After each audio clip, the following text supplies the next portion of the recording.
sitting on a broken chair, waiting on the rain. Too many winters deep in his bones, waiting for the season to change.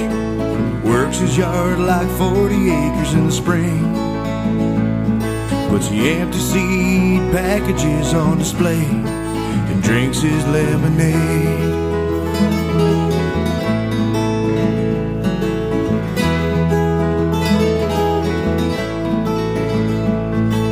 Morning, gets up and shaves his face and makes himself some bacon and eggs. Goes out on the porch and checks on the weather. Big dark clouds couldn't get better, waiting on the rain. Waiting on the rain. Strikes a match, lights his pipe and smiles. Not too far off, just a couple of miles. Counts the seconds between the thunder and the lightning. Remembers all the colors of his garden, waiting on the rain. Waiting on the rain. Rain falls down through his porch roof, soaks him right through to his skin. The old man on a broken chair, smoking his pipe, watching the rain fall on his garden.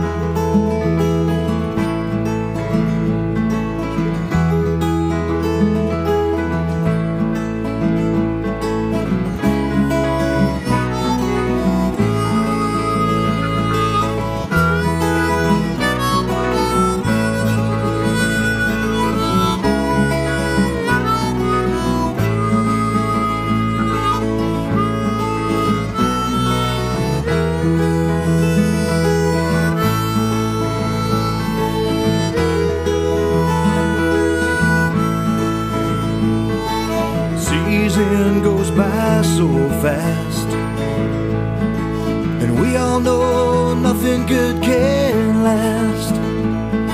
He says he feels the autumn creeping in, and right behind that the freezing wind, snow falling on his garden.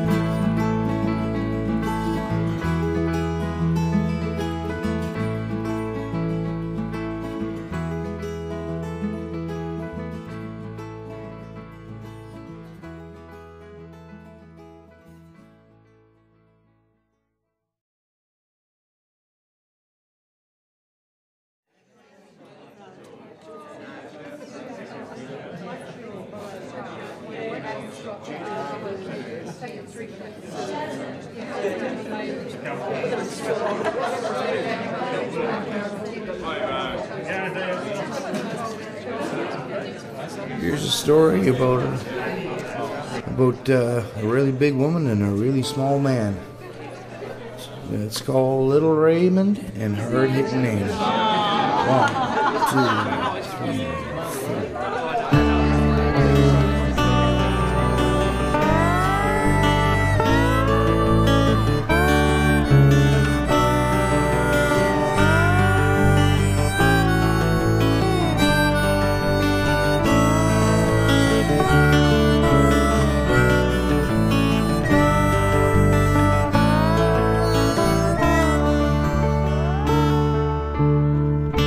Charlie owns a bar in the city by the bay, and he's in a good mood because all those welfare checks go out today.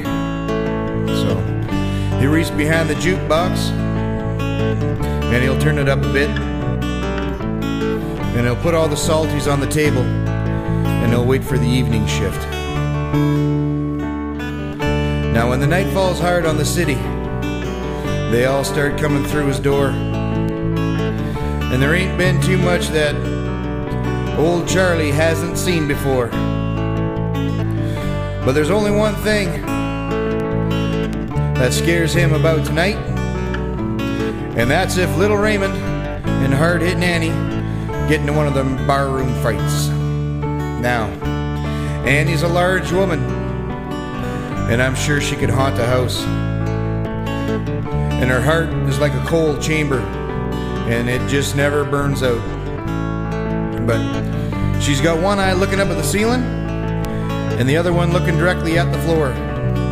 So even when she's conversing with you, you're never sure.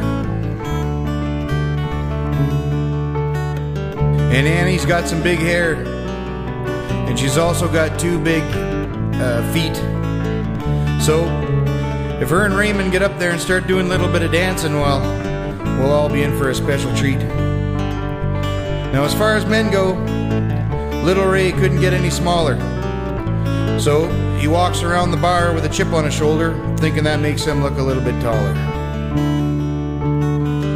And he gets a little braver as the whiskey goes down. And he decides that tonight's the night that he's gonna start bossing Annie around. He yells, "Make yourself useful, woman, and get me a couple of rye." Well, Hard-Hitting Annie don't take to that too kindly, and above the bar top we see Little Raymond go flying by. Well, he lands in a pile of glass and he's bleeding all over and his toupee is half off. So he stands up on a chair to get eye level with Annie and says, "Listen, woman, have you had enough?" And Annie just smiles and puts her drink down. She rolls up her sleeves and says, "Come on, Ray, let's me and you go to town." Well, the fight is on, and Little Ray, he's in there giving it his all. And Little Ray won't give up, even being bounced off of every wall. And just when he thinks Annie's gonna fold, she fires out one of her big ones and lays Little Raymond out cold. Wow. Then Annie steps over Little Ray, bellies up to the bar, orders a couple of triples and slams them down, goes back and throws Little Raymond over her shoulder and says, "Come on, sloppy face, me and you are heading home." Then on the way out the door, Annie yells back, "Sorry about the mess, Charlie." Charlie said, "No problem, Hard-Hitting Annie. Just get those hands on some ice and put some on Little Raymond, just to be nice." Charlie says, "Goodnight, Little Raymond," and Hard-Hitting Annie closes up his bar, and in the back room counts his money.